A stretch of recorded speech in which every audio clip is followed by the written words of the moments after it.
Hello everyone, myself Dr. Bharat Singh Meena from Government College Kota. आज हम chemical bonding first में covalent bond के अंतर्गत अनुनाद द्वारा सहसंयोजक बंध की व्याख्या या हम कहें explanation of covalent bond by resonance के बारे में अध्ययन करेंगे। तो सबसे पहले हमें ये ज्ञात होना चाहिए कि रेजोनेंस क्या होता है और रेजोनेंस की जो स्ट्रक्चर्स होती हैं वो किस प्रकार से हो सकती हैं। कुछ मॉलिक्यूल के कोवेलेंट बॉन्ड की नेचर की व्याख्या अनुनाद द्वारा ही पॉसिबल हो सकती है। अगर हम इसका उदाहरण देखें तो कार्बोनेट आयन की स्ट्रक्चर को हम देख सकते हैं। यहाँ पर ये आपको कार्बोनेट आयन की स्ट्रक्चर दिखाई दे रही है। इसमें आप देखिए कि कार्बन से 3 ऑक्सीजन परमाणु जुड़े हुए हैं, लेकिन आप ध्यान से देखेंगे तो कार्बन के साथ एक ऑक्सीजन परमाणु डबल बॉन्ड के द्वारा जुड़ा हुआ है, जबकि 2 ऑक्सीजन परमाणु सिंगल बॉन्ड के द्वारा जुड़े हुए हैं।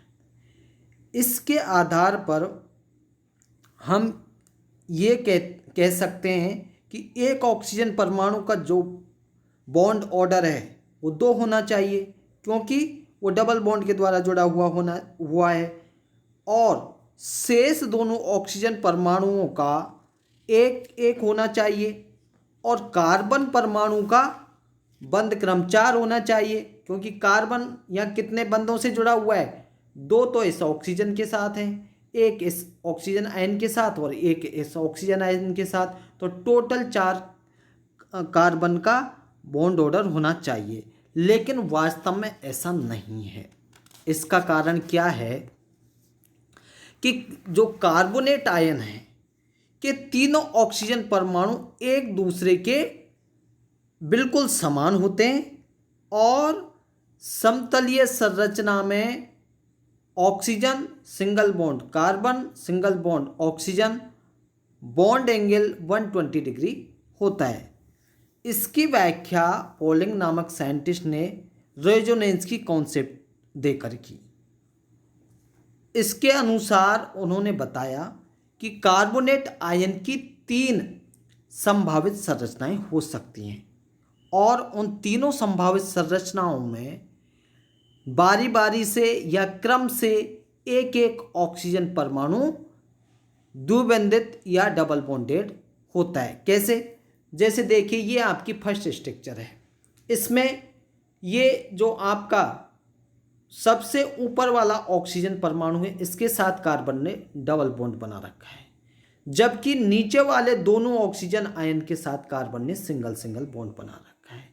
लेकिन जैसे ही अनुनादी संरचना अगर आप सेकंड को देखेंगे तो अनुनादी संरचना सेकंड में आप देख रहे हैं कि यहाँ पर आप जो ऊपर वाला जिस फर्स्ट संरचना में डबल बॉन्ड बना रखा था वो सेकंड में ऑक्सीजन आयन के रूप में हो गई है और सिंगल बॉन्ड है कार्बन के साथ, और जो ऑक्सीजन आयन के रूप में नीचे 2 थी उनमें से एक डबल बॉन्ड हो गया है और एक पर ऑक्सीजन का सिंगल बॉन्ड कार्बन के साथ है।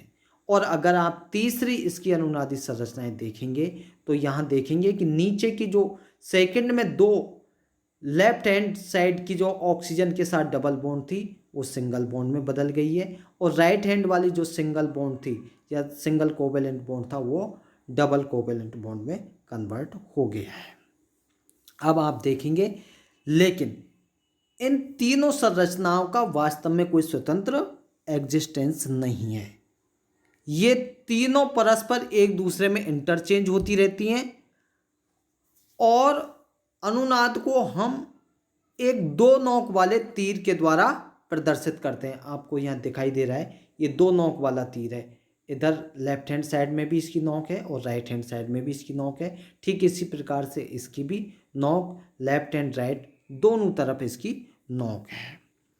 इसका अर्थ यह हुआ कि कार्बोनेट आयन की वास्तविक संरचना इनमें से कोई भी नहीं है। इन तीनों संरचनाओं में से कार्बोनेट आयन की एक भी संरचना वास्तविक संरचना नहीं है, लेकिन वास्तविक संरचना में इन तीनों संरचनाओं का योगदान है। इन तीनों संरचनाओं के योगदान से बनी एक संरचना होगी जिसे हम अनुनादी संकर कहते हैं। और आप देखिए, ये जो संरचना आपको दिखाई दे रही है ये आपकी अनुनादी संरचना है। इन तीनों संरचनाओं के योगदान से यह संरचना मिलकर बनी है। और यहाँ पर देखिए, ये कार्बन परमाणु तीनों ऑक्सीजन परमाणु के साथ सिंगल सिंगल बॉन्ड से जुड़ने के साथ साथ डॉटेड डॉटेड करके बॉन्ड से भी जुड़ा हुआ है। तो ये एक अनुनादी संकर संरचना है और इसे हम अनुनादी संकर कहते हैं। अनुनाद से अणुओं का स्थायीकरण होता है और वह निम्न ऊर्जा स्तर पर आ जाता है। किसी अणु में जितना अधिक अनुनाद होगा वह उतना ही अधिक स्थायी होगा। क्लियर? अनुनाद से क्या होगा? अणुओं में स्टेबिलिटी आती है और स्टेबिलिटी आने से वो कहाँ जाएगा? लोअर एनर्जी लेवल पर आ जाएगा और जितना अधिक रेजोनेंस होगा वह उतना ही अधिक स्टेबल होगा। अब हम अनुनाद की संरचना, अब अनुनाद की संरचना क्या हुई? किसी भी अणु की निम्नतम ऊर्जा स्तर वाली अनुनादी संरचना, ध्यान दें, किसी भी अणु की निम्नतम ऊर्जा स्तर वाली जो अनुनादी संरचना है जिसे हम ग्राउंड लेवल की जो अनुनादी संरचना मान रहे हैं उसमें वो और उसकी वास्तविक संरचना की ऊर्जा के अंतर को अनुनाद ऊर्जा कहते हैं। किस किस के मध्य के? एक तो लोअर एनर्जी वाली अनुनादी संरचना और उसकी वास्तविक संरचना की ऊर्जा का जो डिफरेंस होगा वही क्या कहलाएगा?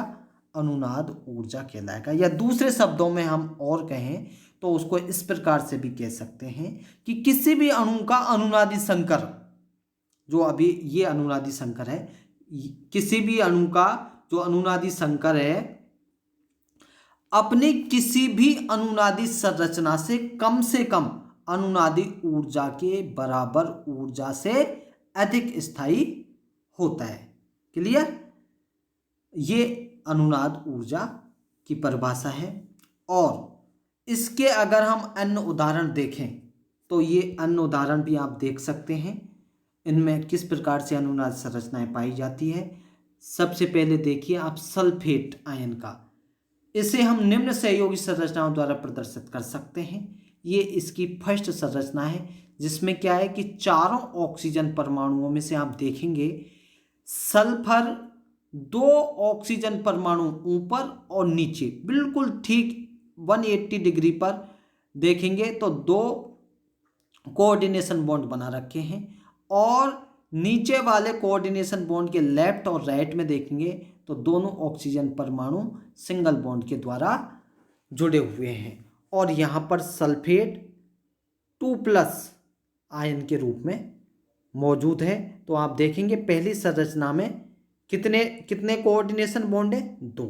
अब अनुनादी संरचना में दूसरी देखेंगे तो यहाँ पर ऊपर का कोऑर्डिनेशन बॉन्ड डबल बॉन्ड में परिवर्तित हो गया है, नीचे केवल एक उपसहसंयोजक बंध बनाए और इस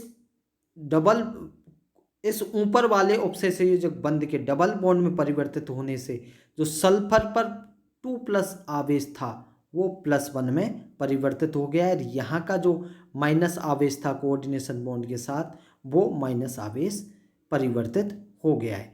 अब आप देखिए इसकी तीसरी वाली जो अनुनादी संरचना है उसमें देखेंगे नीचे वाला उपसहसंयोजक बंध भी डबल बॉन्ड में परिवर्तित हो गया है और इस उपसहसंयोजक बंध के साथ जो ऋणावेश था वो भी चेंज हो गया है और ऋणावेश चेंज होने से सल्फर पर जो प्लस आवेश था वो भी हट गया है। और आप देखेंगे अब केवल 2 ऑक्सीजन परमाणु जिन पर जो सिंगल बॉन्ड के द्वारा जुड़े हुए हैं उन पर ही ऋणावेश है। अगर इसकी चौथी वाली अनुनादी संरचना देखेंगे तो तीसरे वाले इन 2 ऑक्सीजन आयनों में से एक के साथ फिर से ये डबल बॉन्ड बना लेगा और सल्फर पर माइनस आवेश आ जाएगा, ऋणावेश, और केवल एक ऑक्सीजन परमाणु पर आपका ऋणावेश और बचेगा।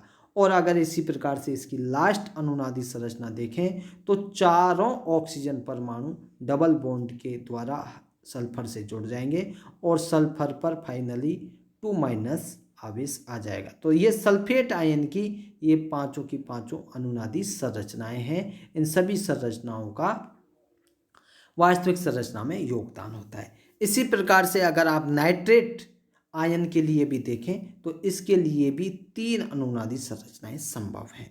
कौन कौन सी? अगर पहली अनुनादी संरचना देखेंगे तो इसमें देख रहे हैं आप, एक नाइट्रोजन यहाँ पर प्लस आवेश है और ऊपर वाले ऑक्सीजन के साथ डबल बॉन्ड बना रखा है और लेफ्ट वाले ऑक्सीजन के साथ इसने कोऑर्डिनेशन बॉन्ड बना रखा है और राइट वाले के साथ सिंगल कोवेलेंट बॉन्ड बना रखा है। और आप देखेंगे यहाँ पर इन दोनों कोऑर्डिनेशन और सिंगल बॉन्ड के साथ ऋण आवेश है, जबकि ऊपर वाले ऑक्सीजन के साथ 2 लोन पेयर मौजूद हैं।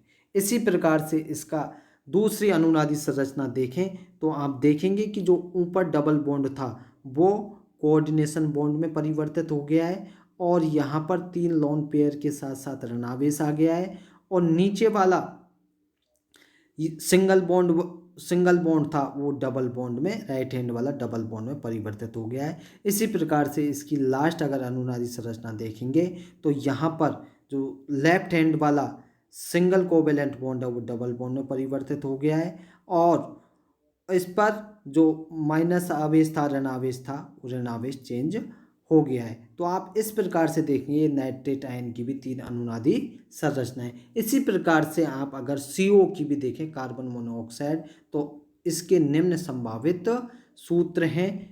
फर्स्ट तो ये है कि कार्बन और ऑक्सीजन दोनों डबल बॉन्ड के द्वारा जुड़े हों, कार्बन पर 1 लोन पेयर हो और ऑक्सीजन पर 2 लोन पेयर हो। और इसकी अनुनादी संरचना अगर सेकंड देखेंगे तो ये भी हो सकती है, कार्बन और ऑक्सीजन के मध्य सिंगल बॉन्ड हो, कार्बन पर 1 लोन पेयर हो लेकिन प्लस आवेश हो और ऑक्सीजन पर 3 लोन पेयर हो लेकिन ऋण आवेश हो। और एक इसकी लास्ट थर्ड वाली ये भी स्ट्रक्चर हो सकती है कि कार्बन और ऑक्सीजन में से दोनों के मध्य डबल बॉन्ड होने के साथ साथ ऑक्सीजन कार्बन की तरफ से संयोजक बंध बनाए, अर्थात ऑक्सीजन कार्बन को इलेक्ट्रॉन दे, तो इलेक्ट्रॉन देने से कार्बन पर ऋण आवेश आ जाएगा और ऑक्सीजन पर धन आवेश आ जाएगा। तो ये कार्बन मोनोऑक्साइड की भी संभावित अनुनादी संरचनाएं होती हैं। और इसी प्रकार से कार्बन डाइऑक्साइड की भी 3 संभावित संरचनाएं हैं। इसमें देखेंगे कि पहली वाली अगर संरचना देखें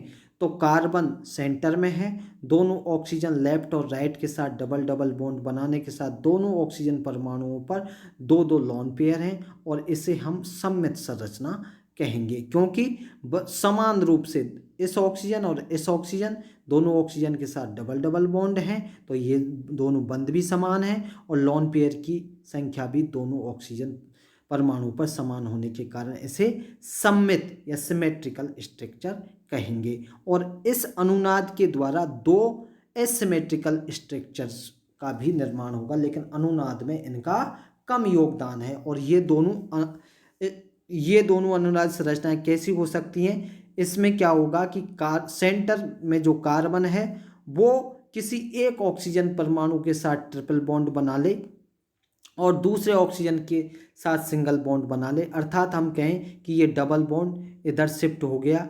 तो आप देखेंगे कि एक ऑक्सीजन पर धनावेश आ गया है और दूसरे ऑक्सीजन पर जिस पर डबल बॉन्ड से वो सिंगल बॉन्ड में परिवर्तित हुआ है वहाँ लोन पेयर आ गया है। इसी प्रकार से अगर इसको इस प्रकार से भी यहाँ देखें तो यहाँ ये होगा कि जिस पर पहले सिंगल बॉन्ड है वहाँ पर ट्रिपल बॉन्ड आ गया, साथ ही प्लस चार्ज आ गया है, और जहाँ पर ट्रिपल बॉन्ड और धनावेश था वो 3 लोन पेयर प्लस ऋण आवेश में परिवर्तित हो गया है। तो ये एसिमेट्रिकल स्ट्रक्चर्स हैं, लेकिन अनुनाद में इनका कम योगदान है।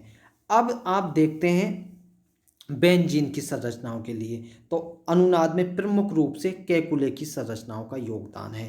केकुले की ये 2 संरचनाएं, फर्स्ट एंड सेकंड, इनका रेजोनेंस में मुख्य रूप से योगदान है। डेवार की संरचनाओं में आप देखेंगे एक जो संरचना है वो उसमें बिल्कुल बड़ी वाली लाइन जो स्ट्रेट है और साइड में 2 छोटी लाइन्स हैं। इसी प्रकार से फोर्थ देखेंगे तो ये रोटेट होके बड़ी लाइन इस प्रकार से घूम गई है। और इसी प्रकार से फोर्थ वाली देखेंगे तो ये बिल्कुल अपोजिट हो गई है। और ये जो लास्ट वाली देख रहे हैं ये आयनिक संरचना है, लेकिन अनुनाद में देवार संरचना और आयनिक संरचना दोनों का ही कम योगदान है।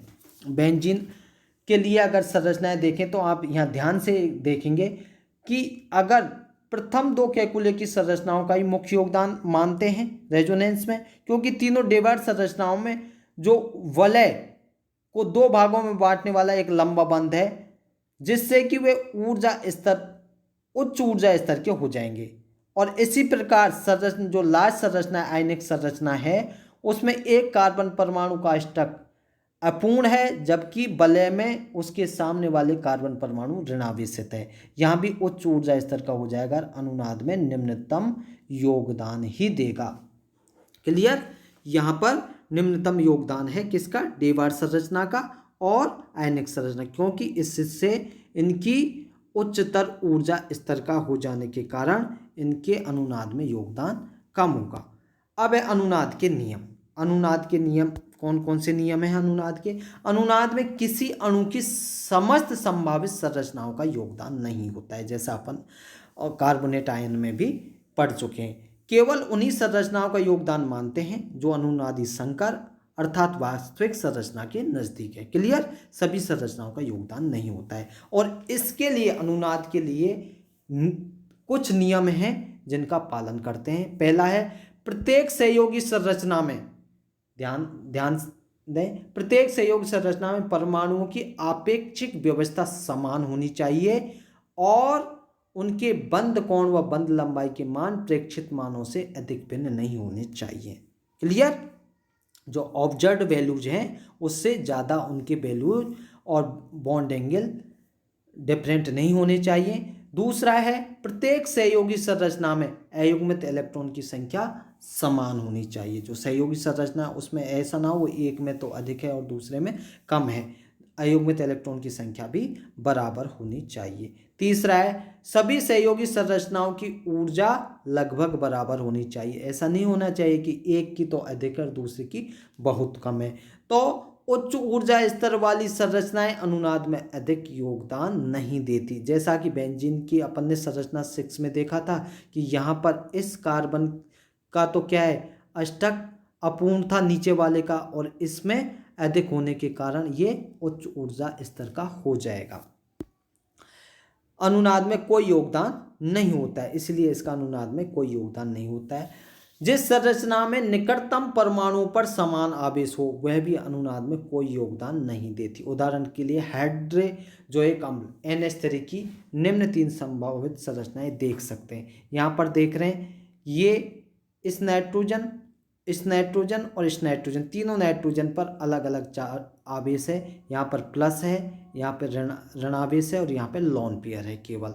और इसी प्रकार से ये दूसरी वाली संरचना देखेंगे तो यहाँ भी इस पर प्लस है, इस पर ऋणावेश है और ये लोन पेयर है। लेकिन तीसरी वाली देखेंगे इस पर दोनों पास वाले नाइट्रोजन परमाणुओं पर समान धनावेश है, इसलिए इसमें संरचना थर्ड का कोई महत्व नहीं है, क्योंकि इसमें दोनों निकटतम नाइट्रोजन परमाणुओं पर धनावेश मौजूद है और यह संरचना स्थायी नहीं होगी। अनुनाद में इसका कोई योगदान नहीं होगा। तो विशेषकर यह नियम थर्ड की ही एक विशेष स्थिति है। जो थर्ड नियम हमने ये पढ़ा था उसी की एक स्पेसिफिक नियम है।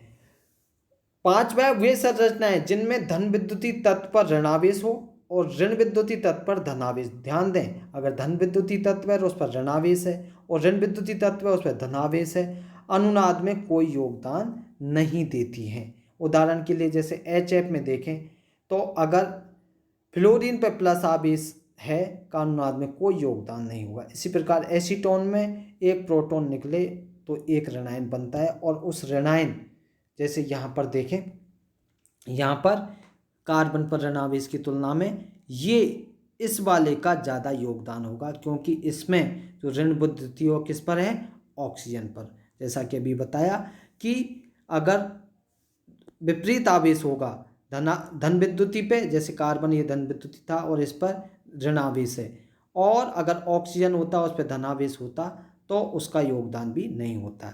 और लास्ट पॉइंट है आपका, किसी संरचना में सहसंयोजक बंधों की संख्या जितनी अधिक होगी वह अनुनाद में उतना ही अधिक योगदान करेगी।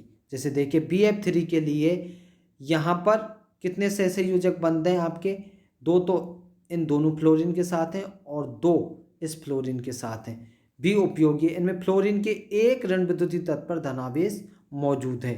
लेकिन इस संरचना में आवेश से अधिक महत्वपूर्ण बात क्या है कि बोरॉन की इलेक्ट्रॉन न्यूनता समाप्त हो गई, इसलिए सहसंयोजक बंधों की संख्या अधिक होने पर वह अनुनाद में उतना ही अधिक योगदान करेगी। Thank you.